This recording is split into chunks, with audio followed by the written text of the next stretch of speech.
Ladies and gentlemen, it is time to get into the sexy projects now. So I got through all the fundamental projects. We did the rear wheel liners, we did the tonneau cover, all the stuff that you have to do to a truck. Now we're going to start doing some of the fun stuff. So we're going to kick this one off with the ZEN carbon fiber steering wheel that was custom made for my truck. So if you've been following my channel for a while, even during the Rebel days, you know I had a carbon fiber steering wheel that was made by ZEN as well in the Rebel, and it was by far one of the best upgrades I made to the interior and probably the entire build of the Rebel, because it really does change the whole driver's experience. So I figured let's go ahead and pick up a wheel from them for the Raptor.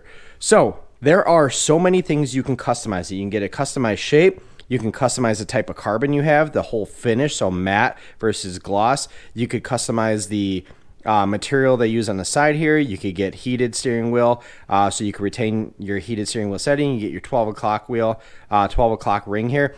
There are so many things you could do to this steering wheel to make it yours. I don't think ZEN has made one steering wheel that's the same as the next one, even for the same vehicle.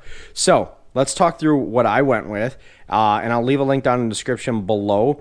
But anyway, my wheel, I went with the flat bottom, still the round top. 12 o'clock ring is orange, so it's going to match pretty closely to the orangish red accents on the interior. I went with the classic carbon fiber pattern, so it's just that classic weave, but it's the matte finish. I went matte because all of the other carbon fiber in the inside of the truck is matte. It's going to match very nicely.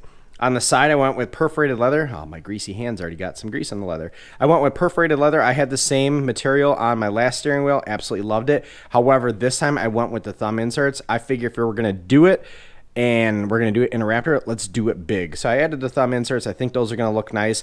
And then it came pre-wired, all ready to go for a plug and play for retaining my heated wheel settings that Ford just gave me for free. And then the last thing is I also got the bezel made in carbon fiber as well. So this is also from ZEN. This whole kit's from ZEN carbon fiber. Again, like I said, if I'm going to do it in a Raptor, I'm going to do it big. So we got a carbon fiber steering wheel. We got the carbon fiber bezel. In this video, I'm going to show you how to swap out your factory steering wheel with this wheel and all of the tips and tricks along the way. It should be pretty straightforward, not as lengthy as the Rebel install because there's a little bit more wiring there. This one is literally just pulling off the factory wheel, swapping over the guts to this guy, clipping this into place, and then reinstalling it. Super simple. Tools that you need. You're going to need a skinny, rather long flathead because we're going to use this to release the airbag on the factory steering wheel so we can pop it off. You're going to need a Torx T50 bit because there is going to be a bolt that goes through the center of the steering wheel, and it's a T50 Torx bit. And then you're going to need a whole bunch of other smaller Torx bits because all of the hardware that's attached to the steering wheel is all held on with Torx bits. I don't know the specific sizes. I'll call them out as we get there. But ultimately, Torx bits is the name of the game on this guy. So as far as the installation, first thing you're going to want to do before you unplug your battery is you're going to want to turn your wheel sideways like this. So you want to turn it up and down.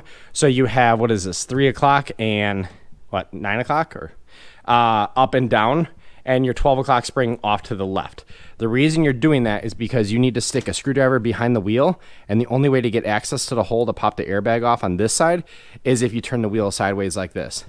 Once we do that, we're not going to mess with the airbag yet. We're going to go unplug the battery, and I've had my battery unplugged for about a half hour, an hour. We just ate dinner. You want to let everything discharge in the system because you don't want to have any capacitors giving any sort of extra energy to the airbag because we're going to be messing around with it, and the last thing you want to do is have that pop open on you. Also, go ahead and move your steering wheel down as much as you can. It's going to give you much more room to slip a screwdriver. Again, that screwdriver is going to go in up here. We'll talk through that in a minute. The other thing I will say as far as a tip is park your truck's front wheels on towels because we're going to need to pry on this side, and then after we pop this side of the airbag out, we're going to need to turn the whole wheel. And if you have the wheel on towels on your garage floor, it's going to rotate much easier. Okay, it's going to be really hard to get an angle inside the truck, but I could use this steering wheel and show you what we're going to be doing. So right now we have our steering wheel turned sideways, exactly like the factory wheel is right now. You can see it's sideways. What we are trying to do is taking our flathead screwdriver, and we're going to slide it on the back from the dash gauge side. We're going to push it into the steering wheel, and we want to find this little channel here. And once we find that channel, we're going to want to get a hold of that spring and just push it down. We should be able to feel the spring with the flathead, and all we're trying to do is push it down. What is helpful when you're doing that is to apply a little bit of pressure on the steering wheel side that you're trying to pop off. That way when you do pop it off, it you know, you could hold it off so it doesn't reattach itself. All right, so I went ahead and popped off one side. I used the small screwdriver I had. This ended up giving me the best angle at the steering wheel. So now that I have this one side off, now what I'm gonna do is take the whole wheel and cock at the other side. And because I put on towels, it should be pretty simple. It's still gonna require 2 arms to do it, but again, you're gonna need to rotate it because now I have to pry right here, but can't get to it unless I pop the steering wheel up, and I don't think I can get to it from the bottom. So let's go ahead and turn the steering wheel and pop the other side of the airbag. All right, so once you have the airbag completely loose, go ahead and take the whole steering wheel and make it sure it's straight, or at least close to straight. That way when you put the new steering wheel on, you know everything is going to line just like that. So now the next thing we're going to do is pull everything off here. Once I get everything pulled off and get an idea what's going on here, we'll get a video of all the wires, and I'll show you what's what and how we remove everything. But it is smooth sailing from here. Again, this is the hardest part, and even this is very simple. I will say, get yourself a screwdriver about this size, so it's a little bit smaller than the airbag. That's all you need to get to the back of the steering wheel. All right, hard to get a really good angle, so we're gonna move the light so you can see everything. So this is the back of the airbag. You see you have 2 yellow plugs, and then you have that maroon reddish plug. All 3 of those plugs need to be unplugged so you can pull the airbag out. Easiest way to unplug those yellow ones, which is your airbag plugs, is to take a flathead and slide it underneath those red safety tabs on top. Pry those up carefully. They don't come off of the plug, but they just pop up. And then once you do that, use a pair of small pliers to just kind of wiggle that plug off. Then this is just a tang. The maroon one's just a tang to unplug everything. From there, you could then take your airbag and then just move it outside your vehicle so you don't bump it or do anything screwy. All right, we have the airbag out, and while we have it out, I did just want to show you those springs. So you see right here, there's a spring there, right here, and then there's a spring right here. When you push the airbag onto the steering wheel, those springs are what clips into these little teeth here. So when you have your flathead and you're prying from the back, all you're doing is basically sticking your flathead in there and pushing the spring this way so it releases the airbag. And then we're gonna get this guy way out of the way so he's not in the way. And then we're gonna turn our attention back into the vehicle because we have 2 additional plugs. Let's get the light in there. So we have these guys go into your clock spring, so we're gonna leave them there. This is gonna come with the steering wheel when we pull it out. We're gonna unplug this plug right up on the top. This is all of the switches on the side, and then we're gonna unplug this switch down here, this brown plug. This is your heated steering wheel if your truck came with it. All right, so we have the top plug unplugged here. It's just a tang right up on top. We got our heated steering wheel plug unplugged. It's a tang on the left side. Now what we're gonna do is use our Torx T50 bit. We're gonna pop it right in there, hold the steering wheel in place, and undo this bolt. It is between 40 and 50 foot-pounds torquing that guy on if it came from the factory and if you haven't messed around with this stuff yet. So it shouldn't fight us too much. The other thing is on the back of the steering wheel is a clock spring. The clock spring's not gonna, when you pull the steering wheel off, it's not gonna shoot everywhere. But if you spin it, it's gonna mess up a lot of things, including your rear camera. So make sure that when you pull the steering wheel off, you are holding the back of the clock spring or at least pushing on it so nothing rotates accidentally. I did that accidentally when I was doing my Ram, and I noticed that when I put the truck in reverse, even though the steering wheel was straight, it already showed my camera on the rear view curved a little bit, and I fixed it by taking the clock spring and rotating it one more turn to the right to fix it. But this wire is going to stay with the vehicle.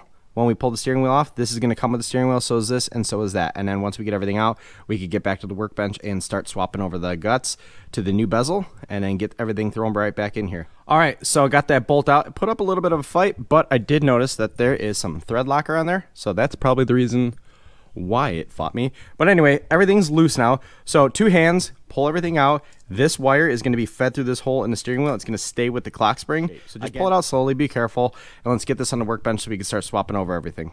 All right, one tip is take some tape and just kind of hold or put it across your clock spring just to hold everything in place, and then put your bolt up top so you don't lose that guy. So now that we got our steering wheel out, first thing we're going to do is grab the right size Torx bit.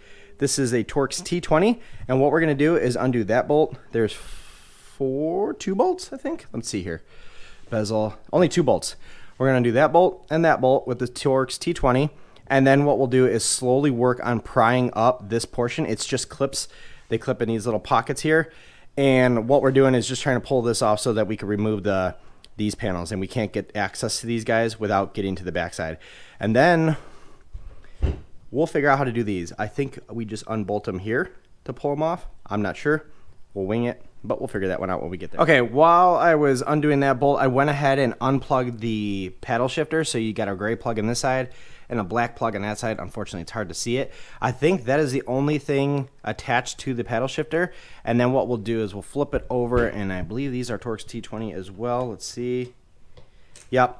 So we'll unbolt the paddle shifters here, and I think these, now that they're unplugged, should pop right off, and those should swap right onto. All right, so just to catch you up, I got all this stuff pulled out here. So if you look, there's just the really just like soft plastic pegs that stick into little holes all throughout the steering wheel. And if you pull carefully and slowly, everything comes out very easily. It doesn't pop or anything like that.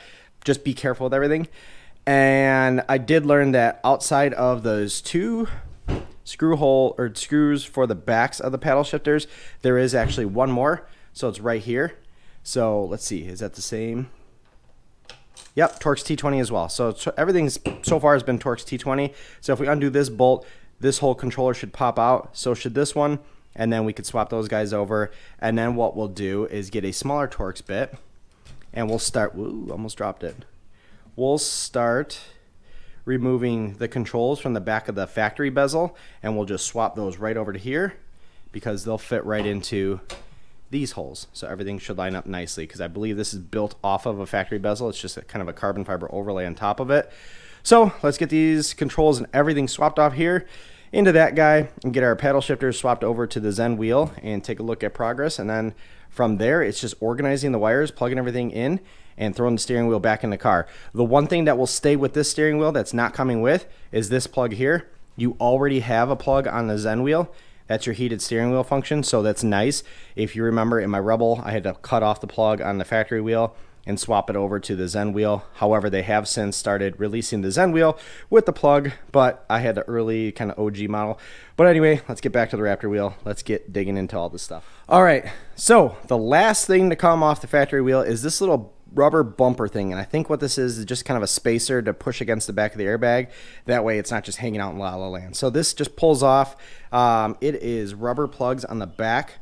I get the feeling that this is going to be the hardest part to swap over to that, because these are probably going to be a little bit of a pain in the butt to pop into the new steering wheel. We're going to put some dish soap or whatever to lube it up, but I have a feeling this is going to be the hardest part of the whole install, which honestly is not horrible. All right, so just a recap of where we're at so far. We got that little rubber pad. It's weighted too, so I wonder if that plays into the steering wheel mechanics, giving you the effect of a more expensive steering wheel. We have our paddle shifters swapped over. They are looking really good. That gunmetal of the paddle shifters matches the carbon fiber nicely. So we got our screws in here. Nothing's plugged in just yet. We have our heated steering wheel wire just kind of loosely in there for now. Now we're looking at the bezel. This is a bunch of Torx T8 bits. This is why you keep the little cheap kits. So this is a little tiny T8 Torx bit that we're going to use to remove these guys. And all we're going to do is just pop these guys up and then slap them right onto the ZEN bezel. And then from there, we'll just pop it into place here. Be mindful of the way wiring is laid out. There are some channels cut into the ZEN wheel, so you can route the heated steering wheel wire. That way it stays up and out of the way of it. All right, so I'm going to try to get some light in here. Everything is assembled, but I want to walk through a few important things. Let's see. Okay, the most important thing when you're rewiring everything in the wheel is that all the wires go where they were on the original wheel. And the reason being is you have a certain amount of room for your airbag, and if one bundle of wires is out of the way or in the way of the airbag's not going to fit in properly, and it's going to be a complete pain in the ass. So I will probably have to move a lot of the heated steering wheel wires around to figure out what's the best spot for it to go once I get this bolted back in the truck. But this main harness up here, you want to make sure it's tucked behind these two arms. That way it pulls everything up out of the way. And then there are some tree plugs that you just plug this guy in and it pulls that wire up. That way that's up out of the way. But everything is fully installed on the steering wheel. We are good to go to put this guy back in the truck. Again, just be careful with your clock spring. It's just reversing everything, pulling those yellow wires to the top here, and then bolting everything in. Everything should index properly. It's a hex fitting. You really can't mess it up, because remember when we pulled the wheel off, we left it indexed straight up and down. All right, so the steering wheel is bolted in. I went ahead and plugged in the top harness. Sorry, it's a little hard to see here. Last thing we have is our airbag plugs. And then we have our red plug off on the side. I went ahead and reattached it. When I pulled the steering wheel out, it wasn't attached to the factory plug here, but it should technically go right there. That's for this guy on the back of the airbag. So what I'm going to do now is plug in the red tab, then just line these two guys up with their color-coded plugs on here, push the plug down, and then push those locking pins down. And then once you get all the plugs in place, you go ahead and tuck these guys off. Make sure the wires are free from these little spring slots here. I think this wire is going to end up going right like that behind the airbag. Then we're going to take the airbag, put it straight on the steering wheel from both sides, give it a nice good push, and it should pop right into place. You have these rubber plugs here. So if you just look at these, they're going to go into that hole, that hole. Looks like they'll probably hit, I don't know, somewhere down here. So let's just make sure wires are out of the way, and it's going to hit over here. So we'll tuck those wires out of the way as well. Once that is it, that is done with the install. We'll go ahead and plug the battery in. Hopefully the airbag doesn't go off, and then we'll see you in the daytime so we can take a look at this guy in all of its glory and how beautiful it looks with all the other dry carbon in the Raptor right now. All right, so time to get a little daylight on the steering wheel. It looks great. So I took the truck for a test drive last night. Everything's working fine. They got no issues, no clunking, no wires or anything like that. Everything is excellent. So if you follow my instructions here in the video, this install should work out perfectly fine for you. Heated steering wheel functionality works. All the buttons work. Shifters work. We're in good shape. Shape is awesome on the wheel. It does feel really comfortable when driving the truck. I'm excited to use this. Like I said, I had a similar steering wheel in my Rebel, and it is by far one of the best interior upgrades you can make to a truck. Just having that contoured grip here, flat bottom here, it really does change the driver experience in a truck. But with that said, thank you very much for watching my video. I appreciate it. Hope you follow my channel. Like, comment, subscribe, do all those things. It really helps us get more of these videos out. Head over to my Instagram. I have way more pictures of all my projects here, including things that are not really truck related. So anyway, with that said, y'all have a good one. Thanks for watching.